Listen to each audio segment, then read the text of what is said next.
seems that more and more kids today are using harmful substances, specifically marijuana and alcohol.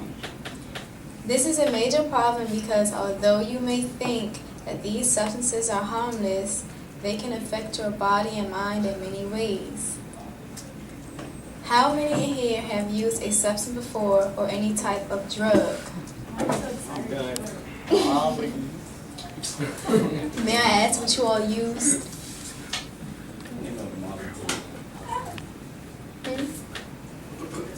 Wrong camera. Marijuana. Oh. Okay, well. PCP.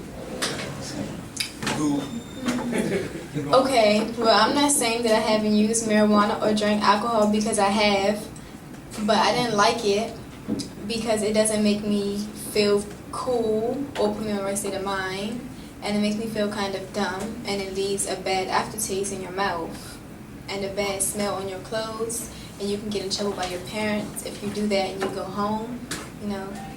So I just want to inform you of the risks you're putting yourself at by using these things.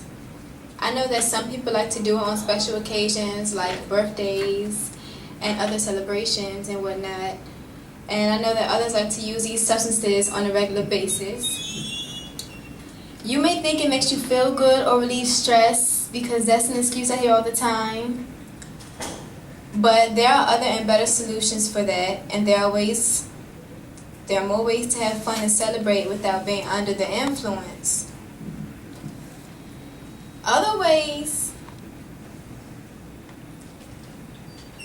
to celebrate without resorting to substances are like going to the skating ring and stuff, you know, swim pool, have fun. And you don't want to go to the swim pool while you're under the influence. You might drown and kill yourself. That's the risk you're putting yourself at. And you have other ways to deal with your problems, like trying to get into a sport. It can keep you busy, active, and it's something productive to do in your spare time. Also, it's well for your body and health. Good stress-relieving sports are like baseball, football, soccer, and volleyball for girls. Some people play sports and still use substances, but do you know how marijuana and alcohol can affect your body and mind? Does anybody know? It tires you. You tell us.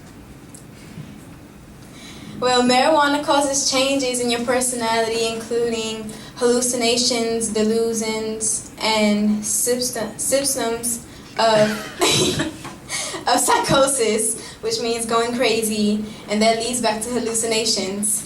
It doesn't put you in your right state of mind. It impairs short-term memory perception, increasing blood flow to your limbs, which can cause blood clots, which can lead to a limb getting cut off if not elevated. And your movement and coordination are affected by THC, which is the main psychoactive chemical in marijuana. Alcohol can decrease your body reaction time, coordination, balance, strength, and endurance for those who play sports and still like to use these things. Drinking a lot of it over time or too much on a single occasion like a birthday or celebration can damage the heart and cause problems like cardiomyopathy, which is stretching and drooping of the heart, and without a heart you can't live, so you will die. Arrhythmias, which is an irregular heartbeat, stroke, and high blood pressure. Alcohol can take a toll on your liver and cause it to shrivel up and get burnt out. Drinking too much can weaken your immune system, making your body a much easier target for disease. And you know, there's a lot of diseases going around like STDs and, you know, HIV. And if your body is weak and it can't fight those things off, especially when you're young, then you can probably die. If you're sexually active and using those things, that's not good. So you need to protect yourself at all times. Nothing I stated were positive effects on the body. Now imagine how much better your body would be if you took care of yourself and didn't use these toxic substances. You would be way more healthier, and your body would be able to effectively protect itself from diseases, and that's very important. In conclusion, do the right thing and make wise decisions for yourself and your body. Even if someone offers it to you, you don't have to take it. You know how you know how it can harm you, and you should also inform them in case they don't know, because sometimes people are uninformed. You don't know what kind of background they come from, and their parents might not talk to them about this type of thing. So if you know, tell them. It can help them out. Your future is important, and you should think about it before you make your decisions. Like when you want to go to college and things, weed is like a gateway drug, so you can move on to other things. Sometimes when you do it too much, you don't get high anymore, and you try to use heroin and meth and crack cocaine and things like that, and that's how people become crackheads and alcoholics, and your body can get alcohol poison, and people die like that. So think about your health before you do those things, children, and make good decisions for you and your future.